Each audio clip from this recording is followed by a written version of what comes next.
신약 성경 사도행전 3장입니다. 사도행전 3장 20절부터 24절 말씀을 한 절씩 읽도록 하겠습니다. 또 주께서 너희를 위하여 애정하신 그리스도 곧 예수를 보내시리니 하나님이 영원 전부터 거룩한 선지자들의 입을 통하여 말씀하신 바 만물을 회복하실 때까지는 하늘이 마땅히 그를 받아두리라. 모세가 말하되 주 하나님이 너희를 위하여 너희 형제 가운데서 나 같은 선지자 하나를 세울 것이니 너희가 무엇이든지 그의 모든 말을 들을 것이라. 누구든지 그 선지자의 말을 듣지 아니하는 자는 백성 중에서 멸망받으리라 하였고, 다 같이요. 또한 사무엘 때부터 이어 말한 모든 선지자도 이때를 가리켜 말하였느니라. 아멘. 행복한 가정생활의 비결, 행복한 가정생활의 비결이란 제목으로 하나님 말씀 전하도록 하겠습니다. 신앙생활하면 언제나 우리는 이 질문을 계속 하셔야 됩니다. 예수님은 누구신가? 예수님은 누구신가? 나에게 예수님은 누구신가? 이 끊임없는 질문이 나에게 있어야 한다라는 것입니다. 그래서 그 예수님이 이렇게 말씀하시죠. 요한복음 15장에 보면 그가 내 안에 내가 그 안에 있다라고 말합니다. 그러니까 내가 예수님을 믿는다는 것은 내가 그 안에 그가 내 안에 있는 거죠. 이게 예수님을 믿는 것입니다. 또한 그가 계시록 3장에 보면 문 밖에 서서 두드린다 말씀하십니다. 그가 내 안에 내가 그 안에 있지만 아무나 그를 믿고 동행한다는 건 아니죠. 언제나 그 예수님이 계시지만 어떤 성도들은 문 밖에 세워두는 성도들도 있다라는 것입니다. 그래서 주님은 계속해서 내 마음의 문을 두드리십니다. 마음 좀 열어달라고 두드리시죠. 오늘도 예배 가운데 두드리십니다. 닫혀있는 내 마음 좀 열어달라고, 강팍한 내 마음 좀 열어달라고 주님이 두드리고 계신다라는 것입니다. 오늘 이 말씀의 본문 원래 3장 전체를 봐야 이 말씀을 좀 이해할 수 있어서 3장을 조금 더 우리가 살펴본 뒤에 우리가 오늘 본문의 말씀을 좀 하려 합니다.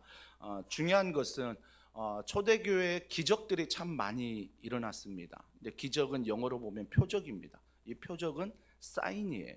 그러면 기적을 주신 목적이 있다는 거예요.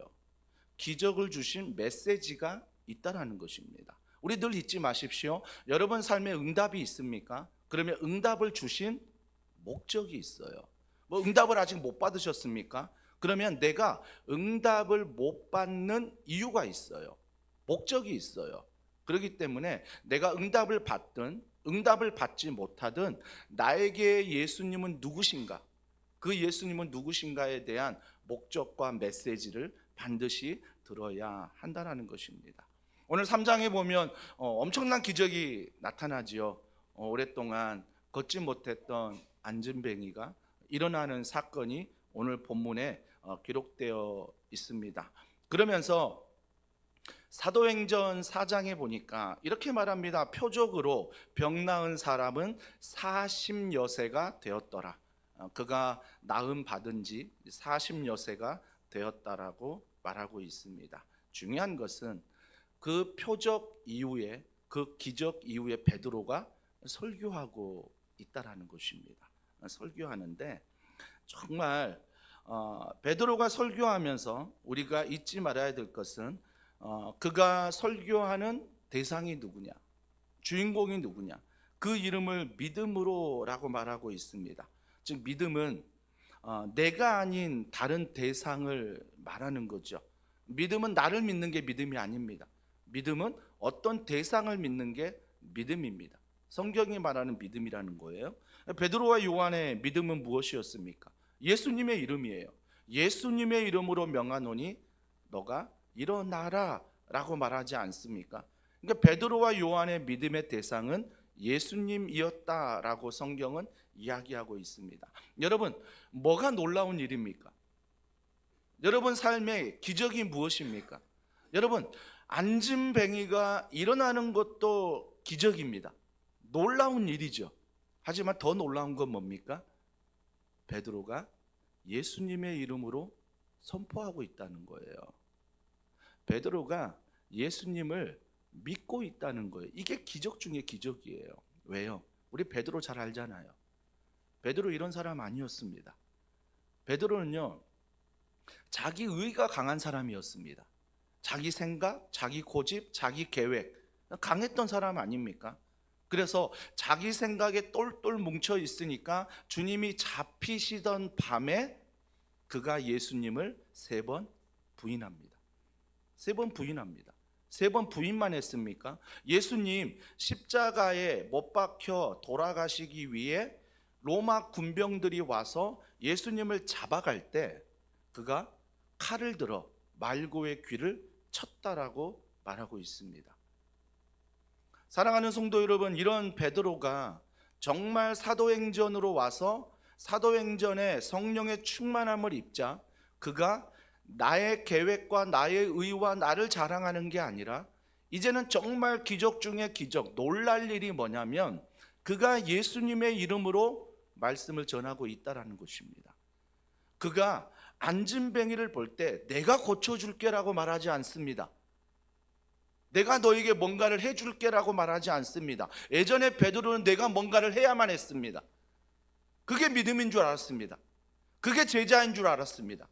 그러나 그가 성령으로 충만하자 그가 내 안에 내가 그 안에 있자 정말 변화된 놀라운 기적이 무엇입니까? 예수님의 이름을 전하고 예수님의 이름을 선포하고 예수님의 이름대로 순종하며 살아간다는 것, 이게 가장 놀랄 일입니다.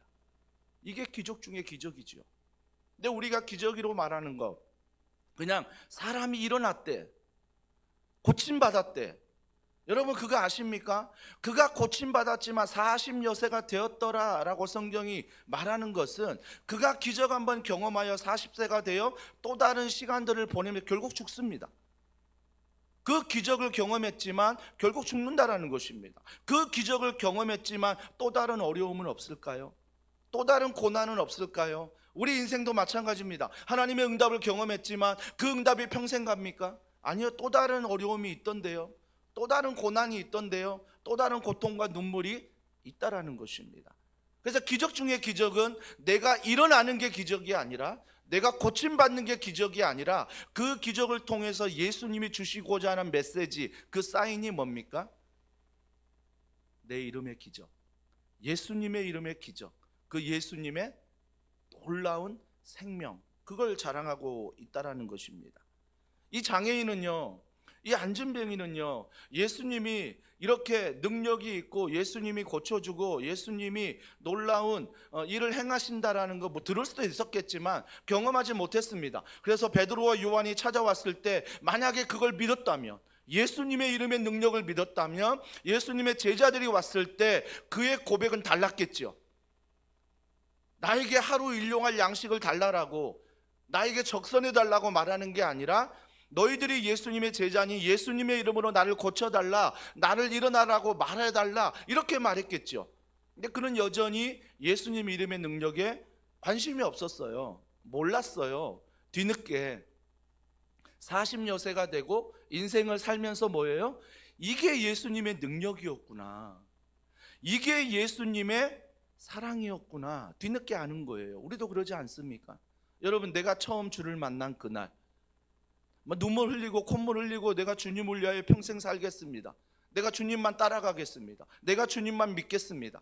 그때 여러분 예수님의 능력 다 알고 예수님의 믿음, 소망, 사랑 다 알고 믿으셨습니까? 아니요. 그냥 그 한 사건에 그냥 예수님이 감사할 뿐이고 예수님 고마울 뿐인 거지요. 그래서 내가 잘은 모르지만, 예수님이 누구신지 모르지만 그 예수님 앞에 감히 고백한 거지요. 내가 예수님 따라 살겠다, 내가 예수님 믿으며 살겠다라고 감히 고백한 거 아닙니까? 감히 고백해서 이렇게 살아가다 보니까 야, 이게 예수님의 능력이구나, 이게 예수님의 사랑이구나, 말씀을 통해서 삶을 통해서 내가 알아가는 거죠. 내가 알아가는 거죠. 이 장애인도 마찬가지 아닙니까? 그때 당시 일어날 때는 뭐가 놀라운 건지 뭐가 기쁜 건지 그리고 예수님이 누구지 잘 몰랐어요. 그냥 일어난 것 자체가 고마운 거죠. 하지만 그가 살아가면서 예수님이 누구신지를 하나하나 알아가고 있다라는 것입니다. 그러면서 16절에 이렇게 말합니다. 이게 바로 예수님의 능력이다. 그 이름이 능력이요 성하게 하였나니라고 말합니다. 성하게 하였다는 건 뭐예요? 그가 발목과 발에 힘을 얻어 일어났다라고 말하잖아요. 그러니까 성하게 했다는 것을 원어에 보면 힘을 얻었다는 거예요. 힘을 얻었다는 것입니다. 근데 그 믿음이 성하게 하였다. 그러니까 완전히 낫게 하였다라고 말하고 있습니다. 여러분, 정말 이 장애인에게 그런 믿음이 있었습니까? 아니요. 그 믿음이 없었습니다. 그러나 예수님의 이름으로 말미암아 뭐예요? 그가 일어났다라는 거예요. 그러면 그 믿음은 무엇입니까? 그 장애인의 믿음이 아니라, 몰랐어요. 그 장애인의 믿음이 아니라 예수 그리스도 이름의 능력이라는 것입니다. 이게 우리가 믿는다고 할 때 무엇을 믿는 것입니까? 그 기적을 믿는다면, 여전히 예수님 믿는다고 말하지만 내 기도 제목이 응답될 걸 믿는다면, 과연 올바른 기적일까? 정말 주님이 우리에게 주시고자 하는 게 이런 걸까? 그러면서 우리는 질문해 봐야 됩니다. 예수님은 누구신가? 예수님은 누구신가? 이 믿음으로 말미암아 그가 완전히 낫게 되었습니다. 강하게 될 뿐만 아니라 예수를 쫓아가고 예수를 위해 살아가는 인생이 되었다라는 것입니다. 완전히 낫게 된 거죠. 완전히 낫게 되는 거. 그래서 베드로가 강조하는 핵심이 무엇입니까? 예수 이름에 대한 능력입니다. 예수 이름에 대한 능력이에요. 우리가 얼마나 많은 상황 가운데 일주일을 살면서 얼마나 예수님의 이름을 선포하셨습니까? 절망된 순간, 낙심된 순간, 행복한 순간, 기쁜 순간, 과연 여러분 예수님의 이름을 선포하셨습니까? 난 예수님은 이러한 기적을 나에게 당연히 베풀어야 되는 분이고, 그냥 하나님은 내가 원하는 거 다 해주셔야 되는 분이고, 그냥 하나님, 예수님, 성령님은 그냥 그 이름의 능력이 아니라 나의 능력이 되어 내가 하고자 하는 것, 내가 계획하는 것, 또 나에게 필요한 것 다 해주시는 게 하나님이라면, 예수님이라면, 성령님이라면 우리 신앙생활이 얼마나 흔들리겠습니까? 얼마나 흔들리겠습니까? 하나님을 믿지만 내 필요를 채워주지 하나님 때문에 흔들립니다. 예수님을 믿지만 나를 일어나게 하지 못하는 그 예수님 때문에 힘이 든 거죠. 그래서 뭐예요? 예수님을 믿는다 하지만, 예수님을 따른다 하지만 여전히 그의 이름의 능력이 아니라 내 필요에, 내 상황에, 내 고통에, 내 눈물에 능력이라는 것입니다. 능력이에요. 그러니까 내 삶 가운데 응답이 되면 감사해요. 막 난리가 납니다. 막 간증하고 다니고, 막 웃고 다니고, 막 인사 먼저 하고 다니고. 내 삶에 좀 고통이 옵니다. 눈물이 옵니다. 확 주저앉아가지고 인생 다 끝난 것처럼 인상 쓰고 다니고, 시크한 척하고, 외롭고 괴롭고, 혼자 모든 인생의 문제 다 가지고 다니는 것처럼 살아갑니다. 압니다. 힘드니까, 어려우니까, 인생 살아갈 의미가 없으니까 충분히 인간적으로는 이해가 됩니다. 하지만 그럴 때마다 우리가 질문해야 될 것, 나에게 예수님은 누구십니까? 나에게 예수님은 누구십니까? 그러면서 마태복음 8장 16절과 17절에 이렇게 예수님 말씀하십니다. 자, 같이 읽습니다. 시작. 저물매 사람들이 귀신 들린 자를 많이 데리고 예수께 오거늘 예수께서 말씀으로 귀신들을 쫓아내시고 병든 자들을 다 고치시니 이는 선지자 이사야를 통하여 하신 말씀에 우리의 연약한 것을 친히 담당하시고 병을 짊어지셨도다 함을 이루려 하심이더라. 잘 보세요. 병든 자들을 고치셨다, 우리의 연약한 것을 친히 담당하시고 병을 짊어지셨다라고 말합니다. 예수 그리스도 이름의 능력이라는 것입니다. 예수 그리스도 이름의 능력. 병든 자, 연약한 자 다 병을 짊어지셨다라고 말하는 거죠. 그러면 우리가 한편 또 알아야 될 게 뭐냐면 예수님이 우리 운명의 주관자라는 것입니다. 베드로가 먼저 해결해야 될 문제가 있습니다. 베드로가 예수님의 이름으로 그를 낫게 했지만, 베드로가 지금 설교하고 있지만, 베드로가 변화됐지만 여전히 그가 먼저 해결해야 될 문제가 있다라는 것입니다. 우리 인생도 마찬가지입니다.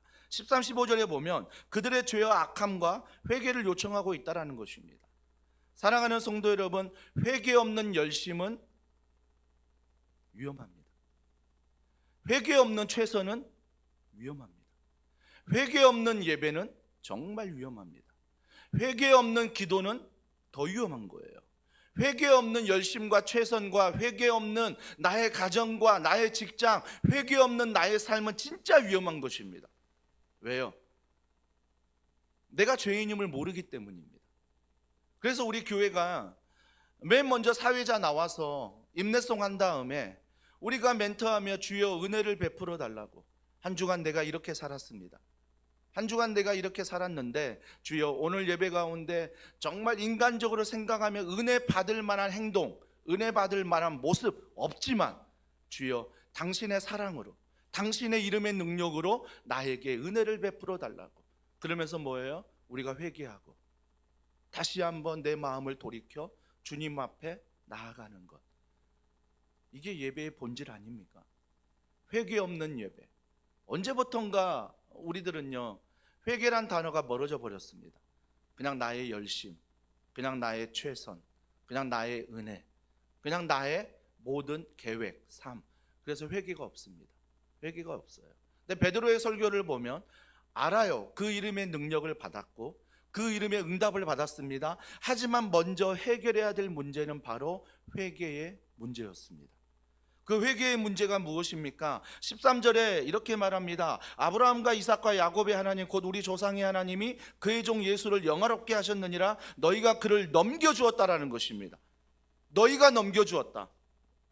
예수를 넘겨주었는데 그 넘겨준 게 뭐냐? 빌라도가 놓아주기로 결의한 것을 너희가 그 앞에서 거부하였다. 잘 알지 않습니까? 빌라도는 3번씩이나 법정에서 예수님이 죄가 없다라고 말했습니다. 그런 죄가 없다. 죄가 있다라고 말한 너희들이 판단해라. 내가 볼 때는 그분은 죄가 없다. 3번씩이나 말했거든요. 근데 너희가 그 앞에서 거부했대요. 그 당시 종교 지도자들이, 그 당시 하나님을 믿는다는 그 사람들이, 안 믿는 사람이 아니라 믿는 사람들이 그를 거부했다라고 말하고 있습니다. 그러면서 14절에 보세요. 너희가 거룩하고 의로운 일을 거부하고 도리어 살인한 사람을 놓아주기를 구하여. 거룩하고 의로운, 죄가 하나도 없는 그분을 내가 놓아주자 했는데 너희들은 놓아주지 말자 하고, 죄가 있는 살인한 누구예요? 바라바. 6월절이면 한 사람의 죄인을 놓아줘야 되는데 빌라도는 이 사람이 죄인이 아니다 그래서 놓아주려 했는데, 그래서 이 사람을 놓아주기 위해서 그 종교 지도자들에게, 하나님을 믿는다는 너희들에게 물어봤더니 너희들은 오히려 뭐라고 말해요? 소리 외쳐, 사나운 말로 째려보면서 뱀의 눈으로 뭐라고 말해요? 바라바를 놓아주라.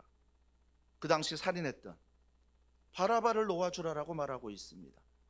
15절 보세요. 생명의 주를 죽였도다. 그러나 하나님이 죽은 자 가운데서 그를 살리셨으니 우리가 이 일의 증인이라. 생명의 주를 죽였도다라고 말합니다. 누가요? 그 당시에 하나님을 믿는 유대인들이, 종교 지도자들이.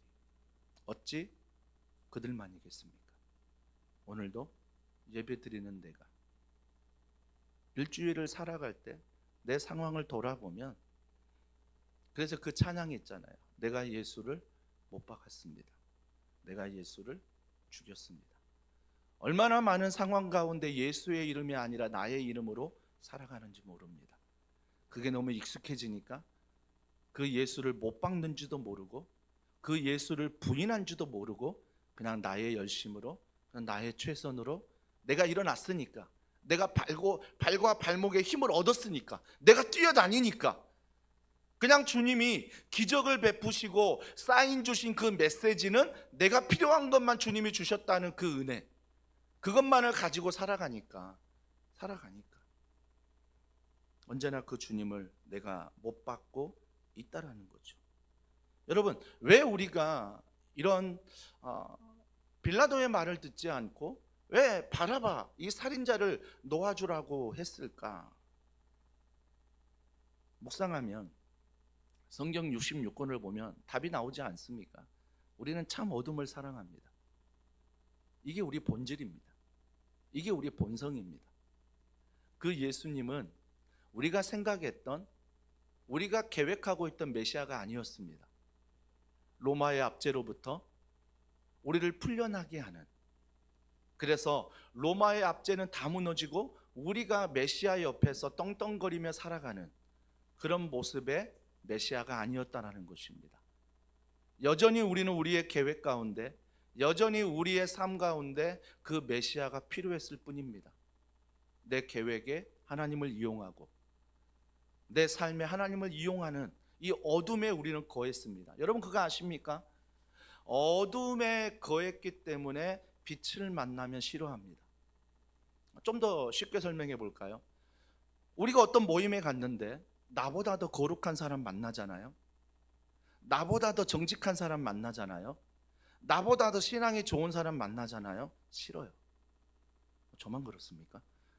제가 지난 2박 3일 세미나 다녀왔습니다. 아침 9시부터 저녁 9시까지 진짜 빡신 세미나, 내년엔 가지 말아야지 막 그런 생각이 들 정도로 너무 빡신 세미나였습니다. 그러나 감사했던 것은 말라기라는 책 한 권을 통해서 2박 3일 동안 오늘의 목회를 돌아보게 하는 정말 귀한 시간이었습니다. 회개하고 다시 내가 주님에게 인풋을 받는 그런 놀라운 시간이었습니다. 그 놀라운 시간이기에 육체적으로 피곤하지만, 가긴 싫지만 내년에도 갈 것 같습니다.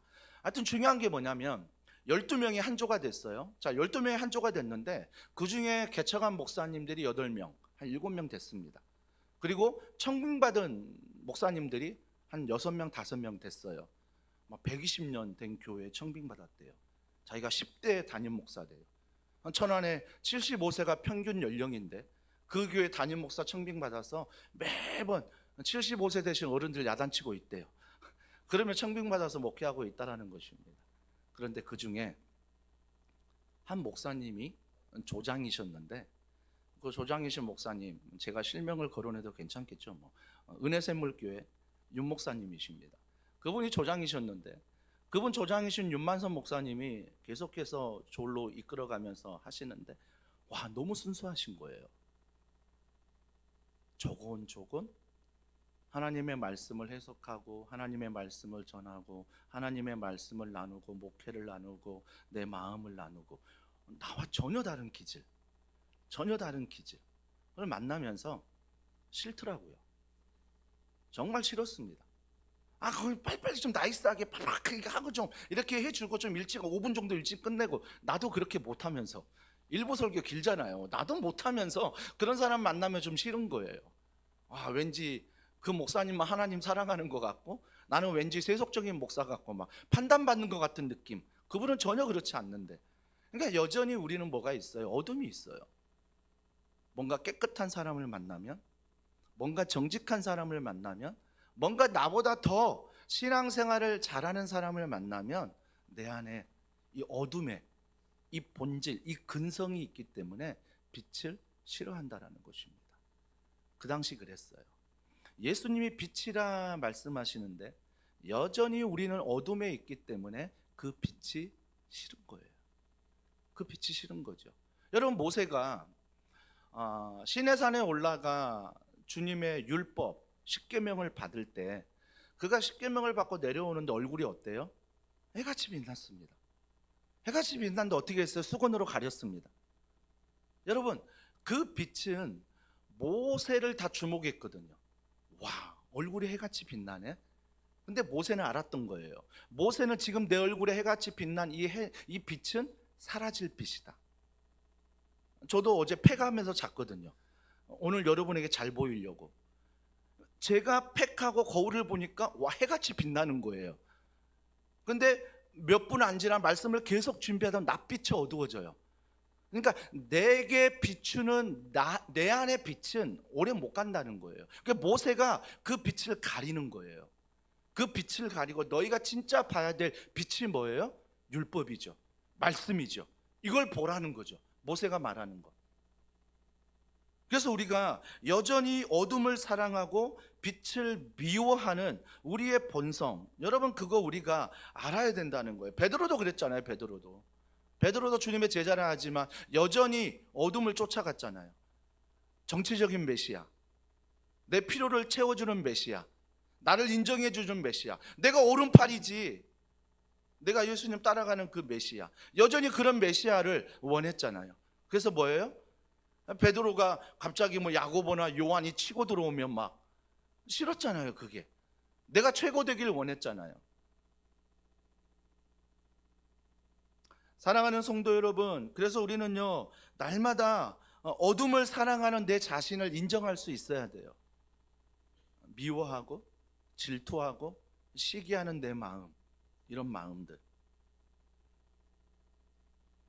그런데 이 마음 가운데 17절과 18절에 보니까 생명의 빛 예수가 들어온다라는 것입니다. 자, 17, 18절 보십시오. 형제들아, 너희가 알지 못하여서 그리하였으며 너희 관리일도 그리한 줄 아노라. 뭐라고 말씀하세요? 무지해서 몰랐다는 거예요. 그러니까 그 예수님이 메시아로 오셨는데 그 예수님 메시아가 우리에게 구원을 주기 위해 영원한 생명이거든요. 근데 우리는 영원한 생명에 관심이 없어요. 영적인 영원한 생명에 관심이 없고 육체적인 생명에만 관심이 있는 거죠. 이게 육체적인 생명에만 관심이 있으니까 지금 내가 해방돼야 되고 지금 내가 잘 먹고 잘 살아야 되는 육체적인 생명에만 관심이 있다라는 거죠. 아무리 주님이 영생을 말해도 구원을 말해도 어둠인 육체적인 생명 안에 있는 내가 이해할 수 없었다는 것, 이걸 뭐라고 말합니까? 15절에 무지라고 말하고 있습니다.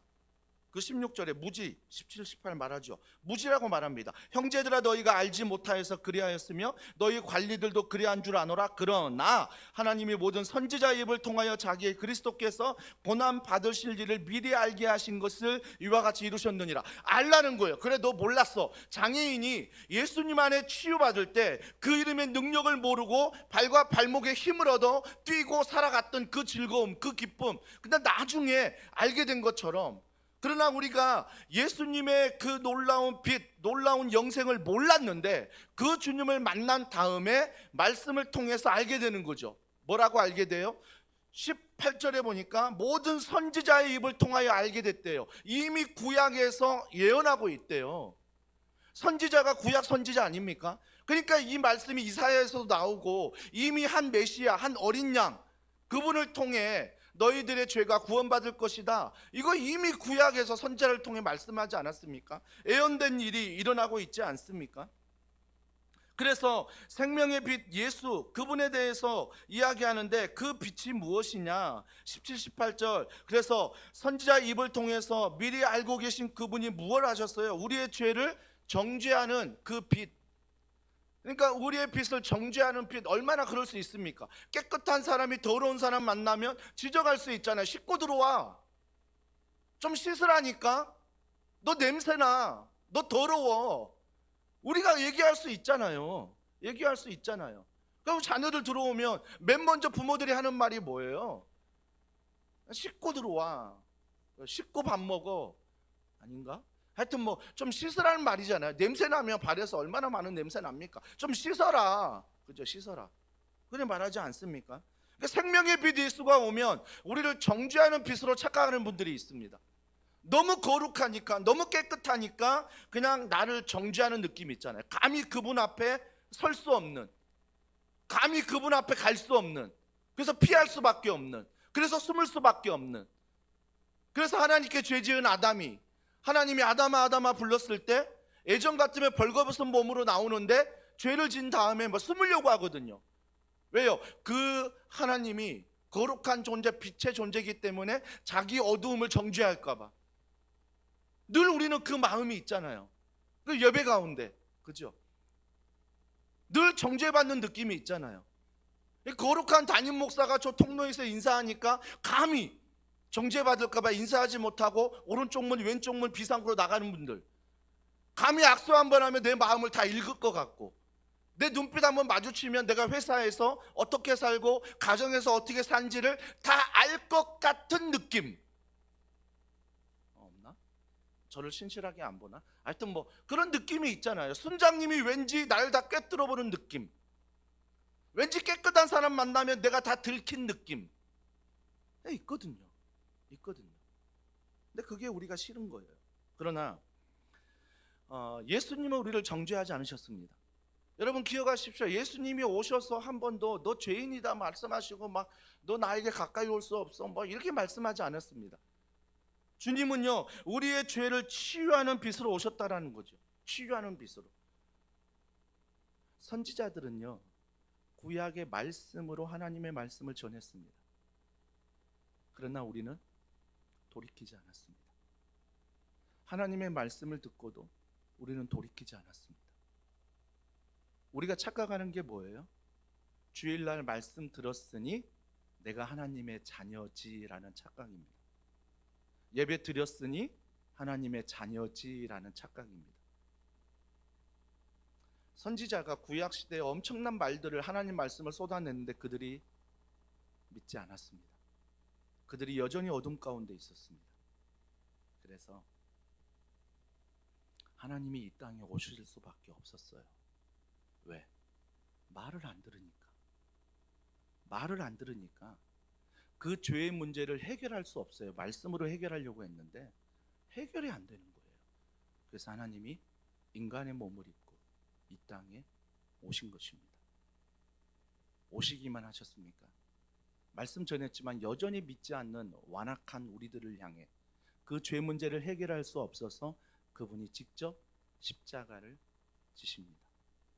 그래서 그 죄의 문제 해결할 수 있는 유일한 길은, 말 듣지 않는 우리에게 유일한 길은 바로 예수 그리스도의 십자가 은혜라는 것입니다. 십자가를 통해 우리의 모든 죄를 용서하셨기 때문입니다. 하나님이 우리 죄를 용서하기 위해서는 반드시 사람이 제물이 되어야 했습니다. 그런데 그냥 사람이 아니라 죄 없는 사람이어야만 했습니다. 그래서 예수님이 이 땅에 오셨고, 그래서 예수님이 제물이 되어 그 십자가 안에서 우리의 모든 죄를 저주받으시고 피 흘리시고 창에 찔리시고 머리에 가시관 쓰시며 손에 못 박히시며 그 피를 흘리시며 우리의 죄를 용서해 주셨습니다. 거룩한 분이 죄인이 되었고, 죄인인 내가 거룩한 하나님의 자녀가 되었습니다. 자리가 뒤바뀌는 역사가 일어난 거죠. 이것이 바로 생명의 빛 예수라는 것입니다. 예수님은 누구십니까? 예수님은 나의 육체적인 생명을 책임지는 분일 뿐 아니라 나의 영생, 구원받음, 죄사함, 이 모든 것을 책임지시고 해결하시고 이루신 분이시라는 것입니다. 그래서 우리는 이렇게 믿습니다. 19절과 21절에 종말론적인 치유와 회복에 이렇게 말합니다. 자, 19절 21절. 그러므로 너희가 회개하라는 거예요. 그러므로 너희들이 죄의 문제를 해결할 수 없어 예수 그리스도를 믿음으로 말미암아 그 죄 문제를 해결하신 그분 앞에 뭐예요? 회개하고 돌이켜 너희 죄 없이 함을 받으라. 이같이 하면 새롭게 되는 날이 주 앞으로부터 이를 것이요. 새롭게 되는 날이에요. 고쳐서 쓰는 게 아니에요. 여러분, 내가 무언가 연약해서 하나님의 말씀이 나를 그대로 두면서 뭔가 하나 고치고 이거 고치고 저거 고치고 이렇게 사용하시는 게 아니라고요. 완전히 새롭게 하시는 것입니다. 여러분, 그거 경험하지 않습니까? 내가 예수 처음 만난 날 완전히 변화된 것 같지만 말씀 안에, 기도 안에, 신앙생활하면서 점점 변화되는 나의 모습을 보지 않습니까? 변화되는 모습. 베드로가 그랬듯 나도 변화되는 모습을 보게 되는 거예요. 이게 새롭게 되는 날이죠. 새롭게 되는 날. 그러면서 20절에 또 주께서 너희를 위하여 예정하신 그리스도 곧 예수를 보내시리니 하나님이 영원 전부터 거룩한 선지자들의 입을 통하여 말씀하신 바 만물을 회복하실 때까지는 하늘이 마땅히 그를 받아두리라 라고 말씀하십니다. 지금 주님이 재림하시기 전까지 하늘에서 우리를 위하여 기도하시며 하나님과 이 땅을 통치하고 계신다라는 것입니다. 그걸 제가 여러 번 CTG에 넣어드렸어요. 새롭게 되는 날, 내가 예수를 만나 하나님의 자녀가 되는 날이 새롭게 되는 날이고, 예수님이 재림하신 날이 있고 만물이 회복되는 날이 있다라는 것입니다. 있다라는 거예요. 그러면 마지막 결론입니다. 22절과 26절에 보면 예수님은 우리를 이 모든 걸 통해 복된 길로 인도하신다라는 것입니다. 22절에 보세요. 모세가 말하되 주 하나님이 너희를 위하여 너희 형제 가운데서 나 같은 선지자 하나를 세울 것이니 너희가 무엇이든지 그의 모든 말을 들을 것이라. 누구든지 그 선지자의 말을 듣지 아니하는 자는 백성 중에서 멸망받으리라 하였고, 또한 사무엘 때부터 이어 말한 모든 선지자도 이때를 가리켜 말하였느니라. 모든 선지자는 예수 그리스도 이분을 향해서 말했다는 거예요. 그러니까 변화산에서 모세와 엘리사 나타나고 다 일리야 나타나고 했지만 여러 구약의 선지자들이 변화산에서 예수님과 함께 나타났잖아요. 근데 선지자들은 사라졌어요. 예수님만 남았다고요. 이게 예수님만이 참 선지자임을 말씀을 통해 알려주는 거죠. 그러니까 구약에 모세가 전했고, 그 다음에 여기서 사무엘이 정했고, 많은 선지자들이 전한 바 그 모든 선지자 중에 참 선지자가 누구냐? 예수 그리스도. 그분이 예수 그리스도 참 선지자다. 그분의 말을 들으라. 25절 너희는 선지자들의 자손이요 또 하나님이 너희 조상과 더불어 세우신 언약의 자손이라 아브라함에게 이르시기를 땅 위의 모든 족속이 너희 씨로 말미암아 복을 받으리라 하셨으니, 여러분 아십니까? 정말 우리가 그 예수님을 믿고 그 예수님 안에 자녀된 신분을 가지고 살아간다면 아브라함의 복을 받았다라고 말합니다. 받았다라고 말해요. 그러니까 우리의 신앙생활은 복 받으려고 하는 게 아니에요. 우리의 신앙생활은 오늘 예배드리는 이유가 복 받으려고 하는 게 아니라고요. 내게 복이 없어서 하나님이 내게 복 주시면 그 복을 내가 흘려보내겠습니다, 이게 아니라 이미 너희는 복이다라고 말하는 거예요. 그러니까 창세기 12장 보세요. 아브라함을 향해 너는 복이다라고 말하잖아요. 성경을 보세요. 우리가 어떤 행위를 통해서 너는 복이다, 너는 자녀다라고 말하지 않습니다. 너는 소금이야, 너는 빛이야, 너는 복이야 라고 선포하신 주님. 근데 여전히 우리는 안진뱅이거든요. 여전히 그 예수님을 참된 선지자로 여기지 않는 어둠을 좋아하는 우리거든요. 그럼에도 불구하고 그 주님은 너는 복이야 라고 말씀하십니다. 사랑하는 성도 여러분, 참 선지자이신 예수님께서 우리를 복으로 말씀하셨습니다. 그래서 우리는 복을 비는 존재가 아니라, 복을 찾아가는 존재가 아니라 이미 내가 예수를 믿음으로 복된 존재가 되었음을 믿는 자예요. 그럼 어떻게 살아가요? 복을 찾는 자가 아니라 복을 나누는 자로 살아가는 거죠. 이미 복을 받았다고 하니까 그 예수님의 이름의 능력, 그 예수님의 이름 가운데 풍부한 그 놀라운 구원하신 사랑, 이걸 가지고 우리가 나누는 거죠. 나눈다는 건 무엇입니까?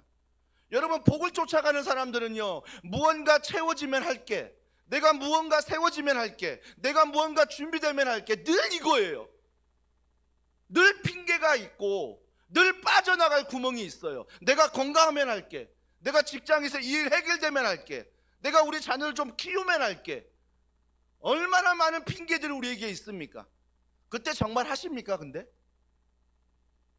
정말 내가 할게라고 말했던 그만큼과 내가 응답받았을 때 할 때 그만큼이 똑같은 그만큼입니까?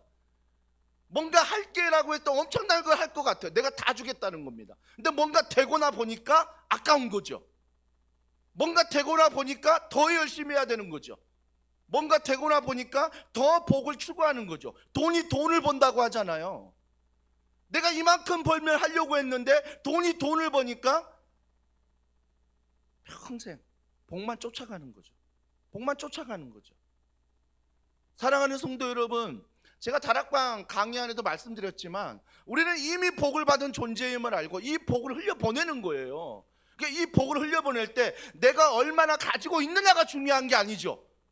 나의 상황이 중요한 게 아니라, 나의 위치가 중요한 게 아니라, 주님이 원하시는 건 뭐예요? 괜찮아 현철아, 네 위치가 그래도, 네가 가지고 있는 물질이 부족해도, 너가 가지고 있는 건강이 약해도 괜찮대요.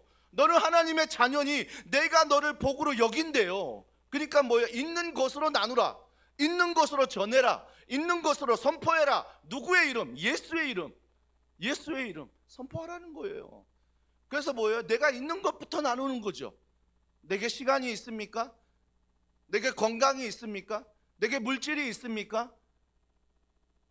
있는 걸 찾아서 그 있는 것 안에 내가 지금도 이웃들에게, VIP들에게 나누는 거죠. 나누는 것. 흘려보내는 거죠. 흘려보내는 것. 왜요? 있어서요?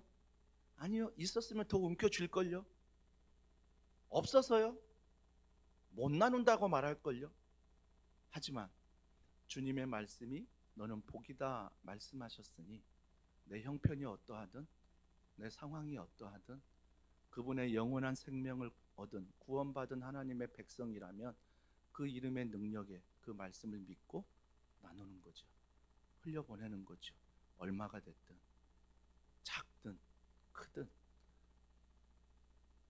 하나님 앞에 작은 게 어디 있어요? 하나님 앞에 큰 게 어딨냐고요. 여러분 자꾸 여러분의 생각으로 하나님을 판단하려고 하지 마세요. 하나님이 돈이 없어 헌금하라고 하십니까? 하나님이 너희가 예배드림이 자랑이 된다면 예배드릴 사람이 없어서 나를 통해 영광 받기를 간절히 원하십니까? 아니요. 하나님은 스스로 있는 분이에요. 그렇기 때문에 하나님은 하나님 자체가 영광이고 하나님 자체가 거룩이고 하나님 자체가 완전한 거예요. 내가 그 완전함에 뭔가 보탤 수 없다고요. 내가 보태는 것만큼 살아가는 게 교만한 거예요. 내가 무언가를 보탠다 생각하면 우리는 하나님의 영광을 보태는 게 아니라 하나님이 그 영광 가운데 성령을 보내주시고 성령 안에 제일 먼저 한 일이 교회를 세운 거잖아요. 교회가 예수 그리스도의 머리가 되어 정말 하나님의 영광이 먼저 임재하는 곳이라면 그 영광이 임재하는 곳이기에 우리가 교회를 소중히 여기고 교회를 사랑하고 교회를 세워가미 그래서 도시를 섬기고 민족을 세우는 것, 이게 주님이 원하는 거 아니겠습니까? 이게 주님을 사랑하는 거예요. 자, 히브리서 1장 1, 2절은 이렇게 말합니다. 자, 다 같이 읽어보겠습니다. 시작. 옛적의 선지자들을 통하여 여러 부분과 여러 모양으로 우리 조상들에게 말씀하신 하나님이 이 모든 날 마지막에는 아들을 통하여 우리에게 말씀하셨으니 이 아들을 만유의 상속자로 세우시고 또 그로 말미암아 모든 세계를 지으셨느니라. 사랑하는 성도 여러분, 아들을 통하여 우리에게 말씀하신 게 최후 통첩이에요. 자꾸 다른 데 기웃거리지 마시고요. 아들을 통하여 말씀하시는 게 성경 아닙니까? 그래서 내가 성경이면 충분합니다. 성경이면 완전합니다. 이 믿음이 없으면 자꾸 다른 데 기웃거리고요. 다른 데 가서 위로받으려고 하고 다른 데 가서 뭔가 인정받으려고 한다는 거예요. 주님 말씀하십니다. 현철아, 성경이면 충분하다. 성경이면 완전하다. 그래서 저는요, 그 완전하신 하나님 안에서, 온전하신 하나님 안에서 자유함을 누리는 거예요. 자유함을 누리는 거예요. 근데 그 자유가 뭐예요? 방종하지 않아요. 방종하지 않고 내 소견에 옳은 대로 하지 않고 하나님 말씀대로 순종하는 것. 그런데 순종했더니 자유함이 있어요. 순종했더니 기쁨이 있고 순종했더니 행복이 있어요. 왜요? 그것만이 영생이기 때문에, 영원한 생명이기 때문에 그러는 거예요. 무엇에 목말라 하십니까? 돈에 대해서, 건강에 대해서, 자녀 진로나 또 우리 교회에서 관계된 모든 것들에 목말라 하는 게 우리는 있습니다. 이게 우리의 연약함이죠. 하지만 그 목마름이 채워지면 과연 목마름이 없을까요? 아니요. 세상은 끊임없이 우리를 목마르게 합니다.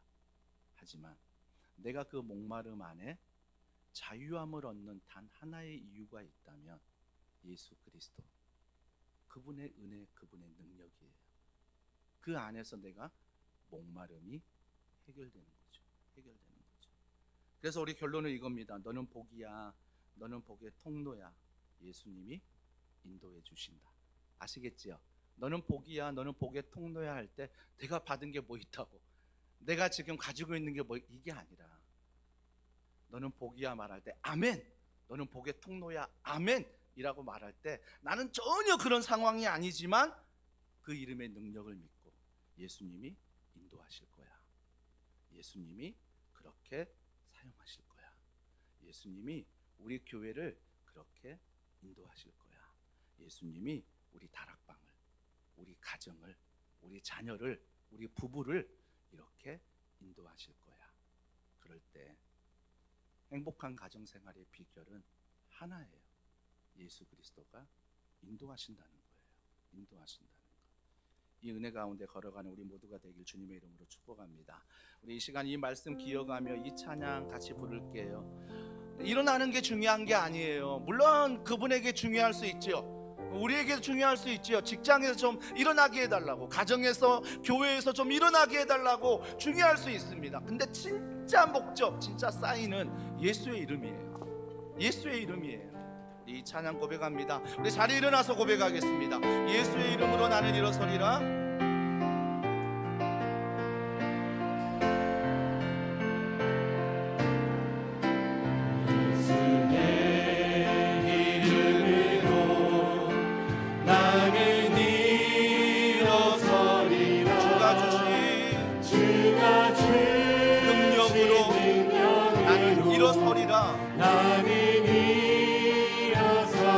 괜찮아요.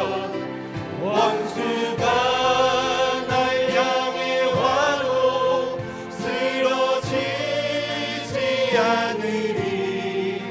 주가 주신 능력으로, 주가 주신 능력으로. 누가 주십니까? 주가 주신 능력으로. 우리 한 번 더 고백합니다. 이번 한 주간 예수 이름으로, 예수의 이름으로 나는 일어서리라. 주가 주신 능력으로 나는 일어서리라. 원수가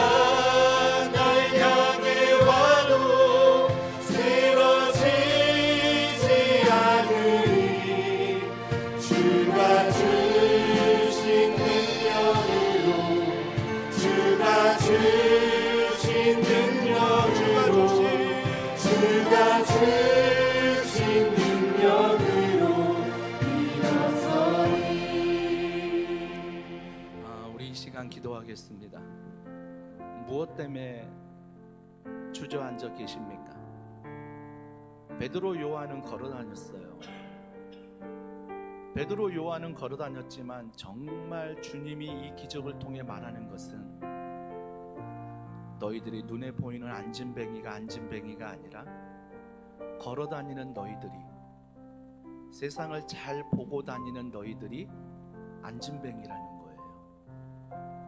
내가 여전히 예수님의 이름의 능력이 아니라, 예수님의 이름의 말씀이 아니라 다른 데 기웃거리고 다른 걸로 인해 낙심하고 절망하고 기뻐하지 아니하고 살아갔던 그 모습이 주님 말씀하십니다. 연철아, 네가 안진뱅이야.